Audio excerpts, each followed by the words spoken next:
welcome to 49ers in 5, your daily update on everything happening with the team that you need to know. I'm Rob Stats Guerrera. Today is Tuesday, October 17th, 2023. Here's what's happening with your San Francisco 49ers.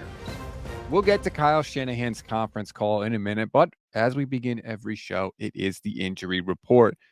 Mostly good news for the 49ers. Trent Williams has a low ankle sprain. He's going to be day-to-day. Deebo Samuel has a shoulder injury.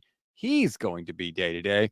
George Odom has a thigh or quad, whatever you want to call it. He is, sensing a pattern here, day-to-day. Also, Dre Greenlaw is expected back at practice this week. Obviously, that's all good news. The one thing we don't know for sure about is Christian McCaffrey, who Kyle Shanahan claimed was getting an MRI at the time of the conference call, which curiously was moved after it had been previously scheduled. So just something to keep in mind there. Maybe the 49ers don't want to reveal something. I don't know. Just seems a little fishy that they still didn't know what was up with Christian McCaffrey that late in the day. Now, let's get to more audio from the conference call. First, Kyle explained how Jim Schwartz absolutely drank his milkshake on Sunday. They played aggressive man coverage when we knew that going into it. They had a couple of pressures that got us. We had a couple of mistakes that got us into really negative situations. I mean, we had two drives in that game that didn't have a negative play. That was the first drive that we scored a touchdown, and it was the last drive where we ended up missing that field goal. And we got in some negative situations where we had second and long and third and long, and with that pass rush and the tight coverages, that makes it really tough on a quarterback. So I think just as a team wholly, just getting in some of those bad situations made Brock's job a lot tougher. But he mixed it up throughout the game, did a good job, and it was tough on film going in, and it was tough during the game too.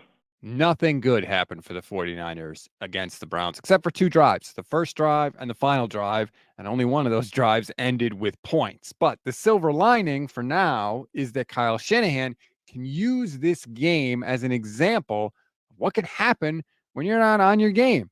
You got to play good football in this league, or you're going to get beat, and it doesn't matter who you play or win. But we didn't play that good of football, and we were still able to pull it out, which I would have been proud of them for doing that. I mean, you're not always going to play great football, and you still got to find a ways to win.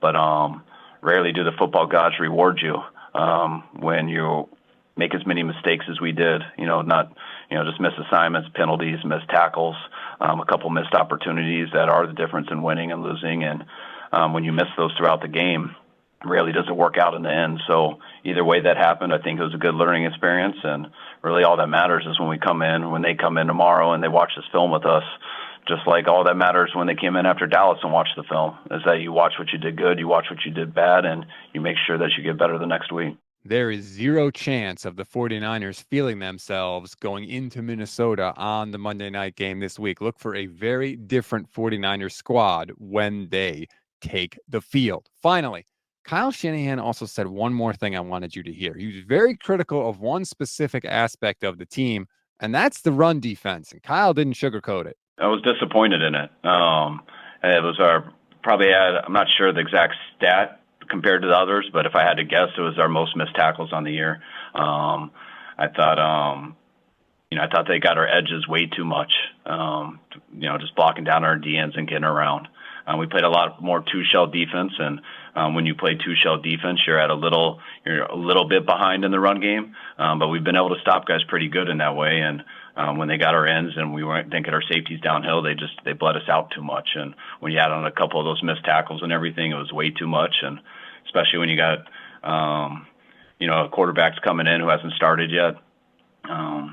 The best way to make that guy uncomfortable is to take away the run game. And with 160 yards in that, we obviously didn't. And that was disappointing, especially on those last two drives.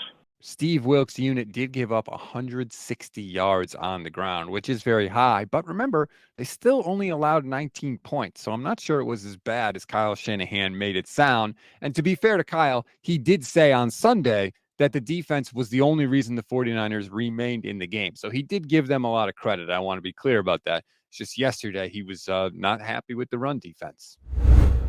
We always give you one thing to read, one thing to watch, and one thing you might have missed. One thing to read on this Tuesday, the trade deadline is just 2 weeks away.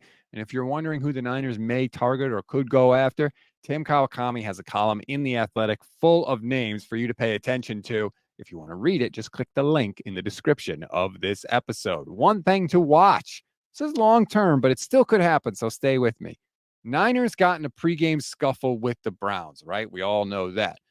After the game, Lions defensive back CJ Gardner Johnson kind of was calling out Debo for running away from the fight once Trent Williams got involved.